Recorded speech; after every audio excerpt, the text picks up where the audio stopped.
Olá, meus amigos, espero que tudo esteja em paz com vocês. Nesta última sexta-feira eu falhei pela primeira vez com o vídeo, peço imensas desculpas, mas foi por um bom motivo. Estou participando do Misericórdia Brasil e acabei não conseguindo tempo para pegar as notas que eu havia separado e preparar um vídeo, mesmo que rapidinho, para lançar na sexta-feira, como é sempre o meu objetivo. Realmente peço desculpas.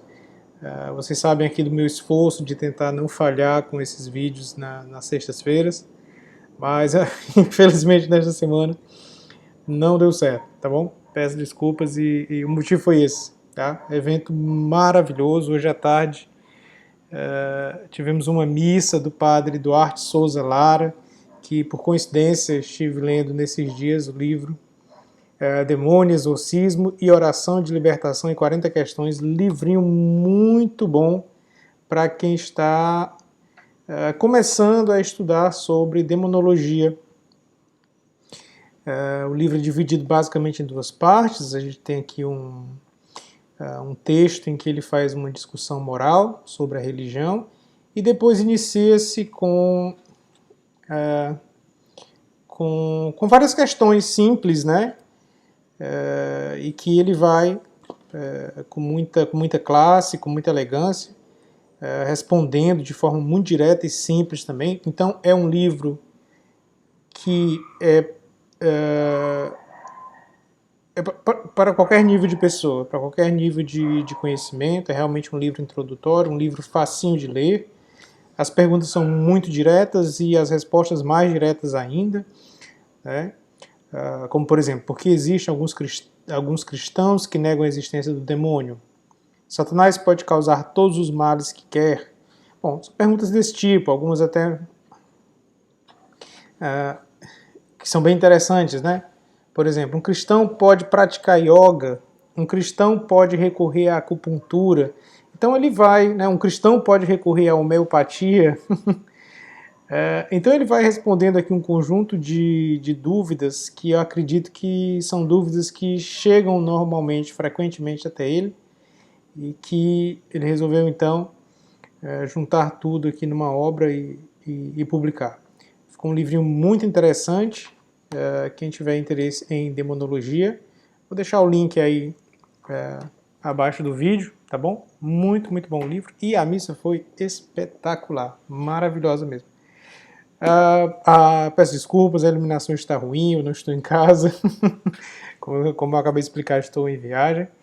Então, estou tentando improvisar aqui da forma que dá, tá certo? Bom, e hoje vamos falar do penúltimo livro do primeiro volume, Padres Apostólicos. Estou super ansioso para finalizar este livro e finalmente começarmos o volume 2. Vamos falar hoje do livro Pápias, tá bom? Penúltimo da obra, né? Penúltima obra que se encontra no volume 1 da Patrística, Padres Apostólicos. Depois do Pápias vamos falar do Didaquê e concluímos este primeiro volume, concluiremos esta obra maravilhosa que nas últimas semanas tem ocupado aqui nossas discussões. Fizemos o possível para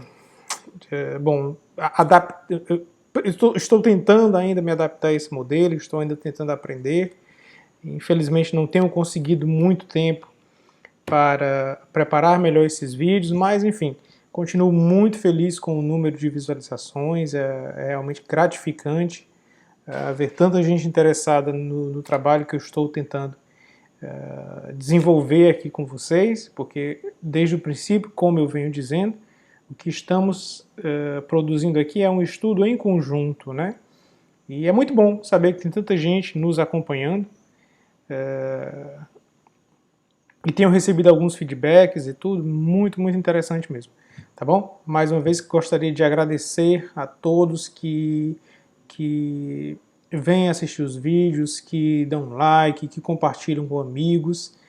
E gostaria de fazer este pedido, tá bom? Se você conhece alguém que acredita que tem interesse em seguir esse nosso trabalho, estamos no início ainda, é interessante que o máximo de pessoas que poderiam ter interesse nisso aqui comecem a ver o canal o mais cedo possível, porque quanto mais tarde ele aparecer, né? Quanto mais tarde esse alguém aparecer, maior teremos um acúmulo aqui de material para ser acompanhado, né? Então, por enquanto, estamos no começo do trabalho, estamos aprendendo a fazer aqui todo esse processo. Eu me sinto muito empolgado toda semana de vir e tentar discutir um pouco sobre esses livros. É realmente muito bom, mas, bom, sei que ainda tem muita coisa para aprender. Mas a ideia é essa, né? É discutir justamente as impressões sobre cada livro, o que eu consigo encontrar aqui e ali. Não tenho tido muito tempo para pesquisar ultimamente. Bom, mas daqui a pouco, com fé em Deus, estarei de férias e poderia me dedicar muito mais a esse trabalho que estamos desenvolvendo aqui. Tá bom? Bom, como eu disse, vamos falar hoje sobre o livro de Pápias, tá? A penúltima obra que encontra-se no volume 1 do Padres Apostólicos. Não há muitas informações sobre o Pápias, tá bom? No máximo, acredita-se que ele viveu em torno de 70 a 140 depois de Cristo, mas enfim, aí são aí 70 anos de imprecisão até sobre o seu nascimento e morte, e que, enfim, é realmente um dos personagens mais difíceis de se falar dentro desse primeiro volume que apresentamos aqui, principalmente, bom, por essa falta de documentação histórica, por essa falta de informações a respeito de sua pessoa, tá bom? Bom, Pápias foi bispo de Herápolis, na Frígia, atual Pambucalese turca, foi amigo de Inácio de Antioquia e de Policarpo de Esmirna, dois nomes já trabalhados aqui em vídeos anteriores. E, segundo Irineu de Lyon, ele teria sido discípulo do apóstolo João. Contudo, Eusébio de Cesárea, ele contradiz essa informação e diz que ele era sim discípulo de João, mas não seria João o apóstolo, mas sim João o presbítero, tá bom? Bom, eu gostaria então de ler um pequeno trecho aqui do texto introdutório que a patrística traz sobre a obra de Pápias, tá bom? E diz o seguinte, aqui trata-se da opinião de Eusébio de Cesárea sobre Pápias. Pápias era um pensador medíocre, fraco e sustentava ideias judeu-cristãs e o qualifica de, abre aspas, homem de inteligência em extremo escassa, como demonstram seus livros. Fecha aspas. De fato, alguns dos fragmentos que restam de sua obra confirmam a pouca inteligência do autor. Afirmações exageradas atribuídas a Jesus, muito próximas dos evangelhos apócrifos, sobre a fertilidade da terra, sobre o milênio do reino de Jesus, depois que a criação for renovada e libertada, e as lendas referentes à morte de Judas. Seus fragmentos falam somente dos evangelhos de Mateus e Marcos, nada dizem do evangelho de Lucas, das cartas de Paulo e do próprio evangelho de João. Bom,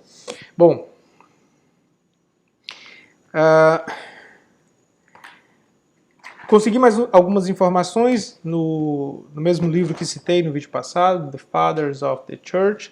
Fiz aqui algumas anotações, então gostaria de compartilhá-las com vocês. Pápias escreve por volta de 130 depois de Cristo, tá bom? Uma obra em 5 volumes intitulada Explicações das Sentenças do Senhor. Então, a obra é baseada principalmente na tradição oral, tá? Em especial dos discípulos, tá bom? Mas dos 5 volumes que ele produziu, apenas 13 fragmentos restaram. E estes 13 fragmentos são encontrados nas obras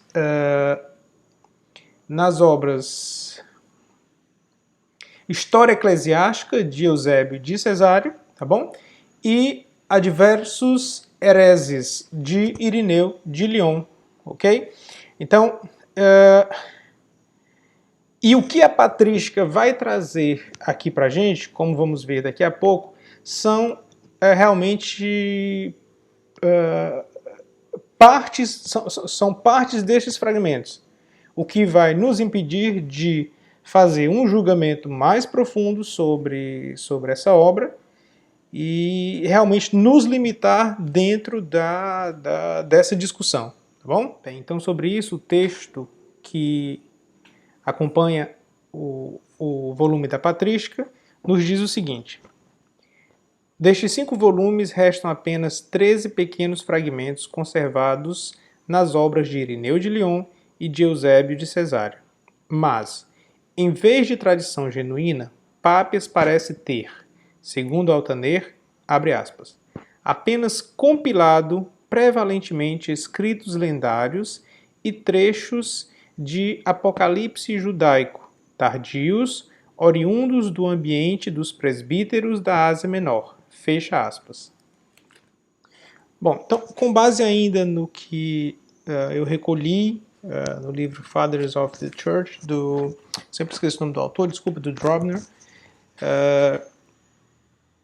o livro, na verdade, esses 5 volumes produzidos pelo Pápias, parece ter sido uma coleção de comentários sobre a vida de Jesus, com a intenção de examinar a autenticidade da tradição, tá bom? E a ideia era justamente garantir um correto entendimento por meio da exegese, que foi, por sinal, Pápias o primeiro a utilizar este termo. Tá? Devido à natureza fragmentária do texto, não há como se fazer uma classificação profunda. Bom, nos fragmentos que restaram, ele fala apenas dos evangelhos de Mateus e Marcos e nada diz a respeito do evangelho de Lucas, das cartas de Paulo e do próprio evangelho de João, que em tese, né, seria uma das possibilidades de ter sido seu mestre. Né? Então, é curioso que ele não cite o próprio evangelho de João. Né? Bom, então, apesar das críticas que podem ser feitas ao texto, ele nos põe em contato com o ensino oral dos discípulos e dos apóstolos, e, como eu havia dito, Pápias foi o primeiro a utilizar a palavra exegese, que já há muito tempo significa interpretação ou comentário, né? E é ele também que nos fornece as mais antigas informações sobre a composição dos evangelhos de Mateus e Marcos, e que são textos que são sempre procurados quando se ocupam da questão das origens e autenticidade dos evangelhos. Né? Segundo ele, Mateus compôs o seu evangelho no dialeto hebraico, e isso aí parece que gerou muita discussão entre os estudiosos. Gostaria de finalizar esta introdução com o texto da página 323, que diz o seguinte, é bem breve, tá bom?